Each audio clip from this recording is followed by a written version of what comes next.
আসসালামু আলাইকুম রহমতুল্লাহি ওবরাকাতুহু। আশা করি সকলে ভালো আছো। দোয়া করি আল্লাহ পাক সকলকে সর্বদা ভালো রাখুক। আজকে আলোচনা করব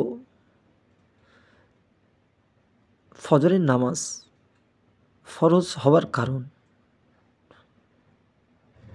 যেহেতু আমরা সকলে জানি আমাদের জন্য 5 ওয়াক্ত নামাজ আল্লাহ পাক রব্বুল আলামিন ফরজ করেছে। ইনশাআল্লাহ 5 ওয়াক্ত নামাজেরই ফরজ হওয়ার কারণ শোনাবো। সর্বপ্রথম ফজরের নামাজ কেন ফরজ করা হয়েছে এটা প্রথম শোনাবো।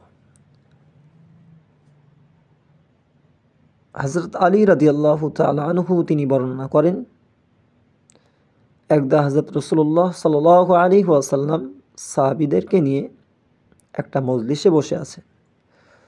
তখন ইহুদির একটি দল সেখানে উপস্থিত হয়ে আল্লাহ নবী সাল্লাল্লাহু আলাইহি ওয়াসাল্লামকে বললেন, হে মুহাম্মদ সাল্লাল্লাহু আলাইহি ওয়াসাল্লাম, আমরা আপনার নিকট কিছু প্রশ্ন করব যার উত্তর আপনি ব্যতীত অন্য কেউ দিতে সক্ষম নয়। তখন হযরত রাসূলুল্লাহ সাল্লাল্লাহু আলাইহি ওয়াসাল্লাম বলেছেন, তোমরা তোমাদের প্রশ্ন করতে পারো।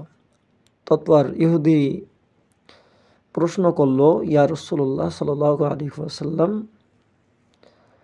আপনার উম্মতগণের জন্য যে 5 ওয়াক্ত নামাজ ফরজ করা হয়েছে উহার উদ্দেশ্য ও কারণ কি?